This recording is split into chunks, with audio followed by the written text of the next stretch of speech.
자, 그러면 미스터 마켓도 한번 가볼까요? 네. 네. 자, 헤드라인을 주십시오. 이제 슈퍼위크라고 그러는데 이거에 대한 얘기를 좀 드리려고 그래요.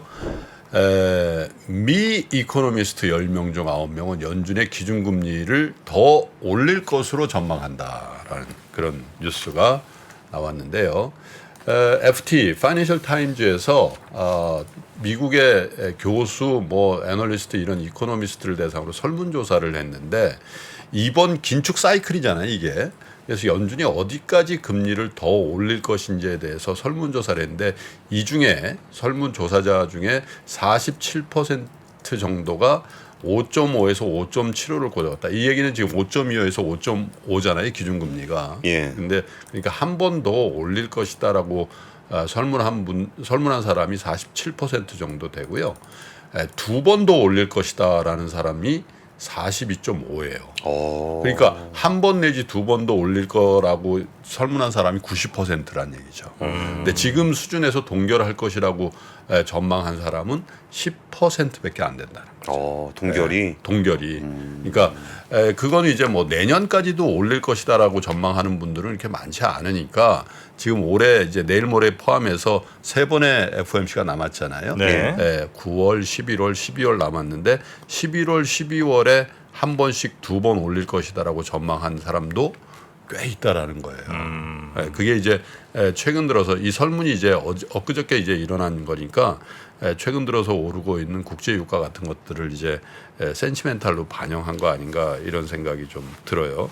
그래서 뭐 내일 모레 이제 이 시간쯤에 이제 발표될 그 연준의 결정은 98% 정도가 동결로 나오고 있어요. 이게 이제 여러분도 아시는 것처럼 시카고 상품 거래소의 페드워처에 따르면은 그래 이제 가격에 이제 반영이 돼 있는 게 이제 98%, 99% 정도는 동결인데 지금 시장이 조금 긴장하고 있는 거는 이 동결 이후에 제롬 파월 의장의 성명문과 기자회견의 내용, 그쵸. 그리고 또 한 가지 점도표라는 거죠. 점도표가 이제 오픈이 될 텐데 그 점도표 상에서 페드의 FOMC 위원들의 향후 금리 전망이 조금 올라갈 수도 있겠다라는 이제 그런 우려들이 나오고 그런 것들을 반영해서 제롬 파월 의장이 조금 더 강한 어조의 얘기를 할 가능성이 있지 않냐. 만약에 그렇게 되면은 그게 딱 이제 그 발표 나고 나서 며칠 있다가 우리는 이제 추석 연휴로 이제 들어가고 추석 연휴 앞두고는 거래가 한산해지면서 지금까지 대체로 보면 추석 앞두고는 거래 한산하고 장이 조금은 안 좋은 상황이 연출이 됐거든요. 그래서 미국 시장도 좀 긴장하고 있습니다만은 우리 시장도 역시 조금은 다른 그 FOMC에 비해서 조금 긴장감을 가지고 지켜보고 있는 것 같아요. 그 다음에 이 설문조사자들에게 그러면 연준이 언제쯤 완화적인 정책으로 돌아서서 금리를 낮출 거냐 이렇게 설문을 또 했는데 설문 응답자의 60% 정도가 연준이 내년 3분기 이후에야 금리를 내릴 수 있을 것이다 이렇게 전망을 한 거예요. 자, 그러면 내년 3분기 이후라고 그랬어요. 그러면 앞으로도 거의 한 1년 가까이는 지금 이 금리 혹은 그 이상을 유지할 거라고 전망하는 거잖아요. 네. 자, 그런 상태라면 시장의 기대가 굉장히 좀 섣부른 거 아니냐. 왜냐하면 시장은 늘 말씀드립니다만 계속 연준에게 뭐 좀 달라고. 경기가 좀 안 좋아질 것 같으면 금리를 낮춰서 또 돈을 풀어서. 근데 그게 이유가 있어요. 왜냐하면 연준이 2008년도 금융위기에 계속 그런 식으로 했거든요. 시장이 울면 떡 하나 주지. 왜냐면 오건영 부부장 옛날에 그런 얘기 했잖아요. 떡 하나 주면 안 되면 계속 떡을 그렇게 하다 보니까 거기에 익숙해져 있는 거예요, 시장은. 그래서 시장 탓을 할 이유는 아닌데 어쨌든 그런데 이번 경우에 연준은 전과는 좀 다를 것이다라는 그런 분위기가 감지가 돼요. 왜냐하면 사실 인플레이션이 9.1%까지 찍었단 말이죠. 네. 그거는 여러분 아시는 것처럼 40년 만에 처음 당한 인플레이션인데 40년 만에 처음 당하는 인플레이션을 처리하는 연준의 의사 결정자들이 어떻게 직전 10년하고 똑같은 스탠스를 취할 수 있겠냐. 거기다가 연준의 최고 의사결정자인 제롬 파월 의장은 사실 굉장한 부채의식이 있을 거예요. 왜냐하면 이게 일시적이라고 그랬잖아요. 자기가. 예. 일시적인 인플레이션이라고 한 그 발언 때문에 전 세계는 혼란스러워졌고 그것을 뒷수습하고 있는 상황이기 때문에 네. 이 설문에 응한 상당히 많은 교수들이 뭐라 그러냐면 연준에서 이렇게 얘기를 해요. 연준의 대응이 너무 느리다는 우려가 있었던 것처럼 이 얘기는 뭐냐면 인플레이션에 대한 그 대응이 너무 늦었다는 우려가 있었던 것처럼 연준이 너무 긴축 기조를 빨리 전환하는 것도 바람직하지 않다라고 생각할 것이다. 그 얘기는 뭐냐?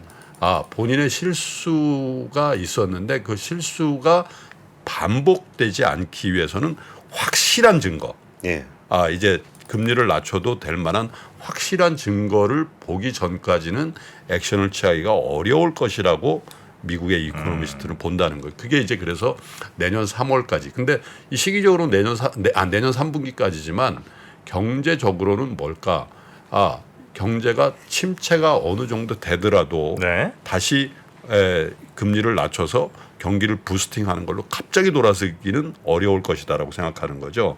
그 얘기는 시장의 주가를 다루는 사람들에게 너무 섣부른 연준 스탠스의 변화를 기대하면서 베팅하지 말았으면 좋겠다라는 게 미국의 경제학자들의 얘기예요.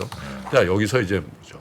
경제학자들의 생각과 미국의 주식시장이 같이 움직일 거란 말씀을 드리는 건 아닙니다. 경제학자가 대부분 많이 틀려요. 거의 틀리죠. 거의 틀려요.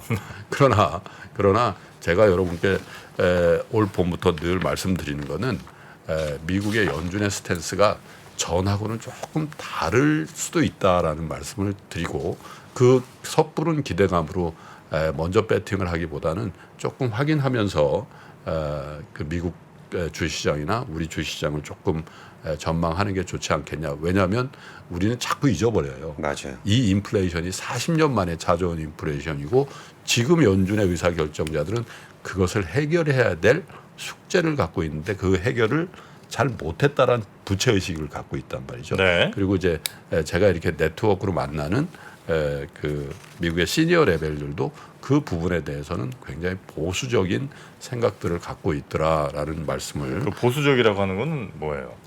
완화적인 스탠스로 갑자기 간다? 돌아설 때. 그래서 금리가 예전처럼 경기가 나쁘다 하더라도 우리는 제로 금리를 굉장히 많이 생각하잖아요. 경험을 일본. 했고 기억이 그렇죠. 나죠. 예. 그런데 다시 제로 금리 수준으로 내리면서 경기 부양하는 그걸 기대하지 말아라. 그래서 항상 어떻게 보면 중금리 4%대의 국채 금리 10년물 그리고 기준금리도 3에서 4 이 정도 수준 레벨에서 상당 기간 갈 수 있다고 생각해야지 경기 침체가 된다고 해서 갑자기 양적완하면서 뭐 0%에 수렴하는 뭐 이런 거를 기대하진 말아라라는 게 미국의 애널리스트, 펀드 매니저 이런 쪽에서의 헤드들의 생각이 굉장히 많이 반영이 되고 있는 거 아닌가 그런 생각이 들어요. 그게 그런 사람들 중에는 이제 워런 버핏도 포함되어 있는 거고 저희가 인터뷰한 하워드 막스 같은 사람들도 포함이 돼 있다 이렇게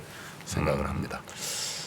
그러니까 우리가 한 지난 10년 정도 기억은 계속 뭐 1% 뭐 0% 뭐 이런 그렇죠. 금리에 이제 익숙하다가 최근에 이제 뭐 오른 거라 좀만 시간 지나면 다시 다시 이제 내릴 거다. 1%또 뭐 그 이하로 내려가지 않을까라고 이제 생각들을 하는데 네. 그럴 가능성은 매우 낮다고 경제학자들은 본다 이거죠. 그렇죠. 그리고 시장에 있는 시니어 레벨들도 그런 생각을 많이 하는 것 같아요. 그러면 이게 지금 막 풀린 돈들이 다 다시 이제 흡수는 좀 돼야 될 거 아니에요. 네. 그 흡수율을 높이려면 리포소말 공법을 쓰는 게 좋을까요? 무슨 말씀이신지요? 리포 금리요? 아니요, 리포조말 공법이라고 우리 몸에 비타민이 들어오면 비타민이 흡수를 잘 못한단 말이죠. 또 무리하신다. 그럴 때 바로 이 국내 최초 특허가 등록된 레스틴으로 이 비타민 C를 감싸서 흡수율을 매우 높인, 그래서 일반적인 흡수율 20%보다 훨씬 높은 80% 흡수율을 자랑하는 바로 이 리포어, 빠르고 강력한 혹시 이거 말씀하시는 거예요? 비타민 혹시- C는 흡수율이 중요합니다. 리포조말 공법으로 일반 비타민 C 대비 압도적인 흡수율. 이거 말씀하시는 거예요? 아이고야, 정확합니다. 아, 그럼 이거 이걸- 말씀하신 거군요. 그걸 드실 땐 어떻게 하면 될까요? 배송 메시지에 3%를 적어주시면 체험 키트를 추가로 저희가 증정을 해드립니다. 김프로님은 그냥 말없이 묵묵히 드시고만 계시죠? 네, 하느님 등진 드시는 거밖에 맛있게 드시는 거밖에 없어요. 네, 어우, 뭐 확 깨어나네. 네, 요게 이제 일반적인 비타민보다는 확실히 아우, 흡수율이 좋다는 거, 그거 잊지 마셔야 됩니다. 벌써 흡수 다 돼버렸네. 벌써 흡수됐어요. 아우. 네, 그래서 저희 홈쇼핑 하나 만들어야 되는 거 아니에요? 공복에 드셔도 속쓰림이 없는 비타민 C의 새콤한 맛과 레스틴의 고소한 맛이 함께 있습니다. 자, 리포업. 네. 새콤과 고소가 이렇게 섞이는 거구나. 그렇습니다. 진짜 약간 그래서- 첫 맛은 새콤하고 뒷맛은 고소하네. 그래서 요즘은 새고소란 말을 해요. 또 새콤하고 고소하다 그래서 너님 새고소. 자, 수고했습니다. 네. 예, 저녁 6시에 뉴스룸도 아, 많은 그거 좋습니다. 관심 요즘에. 부탁드리겠습니다. 네. 예, 감사합니다. 고생하셨습니다. 네. 외환위기 오는 거 아니에요? 금융위기 오는 거 아니에요? 이런 질문들을 좀 굉장히 많이 받았었습니다. 탐욕이 되게 강했을 때 위험자산으로서의 극단적인 쏠림이 나타나고 공포감이 극에 달했을 때 안전자산으로서의 극단적인 쏠림이 나타나거든요. 과거의 일이 미래에 똑같이 일어난다 이건 아니지만 그때 당시에 위기 상황에서는 어떤 공통점들이 있었는지를 보면서 우리가 대비를 하는 방법도 고민해 볼 수 있고요. 과거를 제대로 이해하는 순간 위기의 실체가 드러납니다. 오건영의 현실 경제 이야기를 서점에서 만나보세요.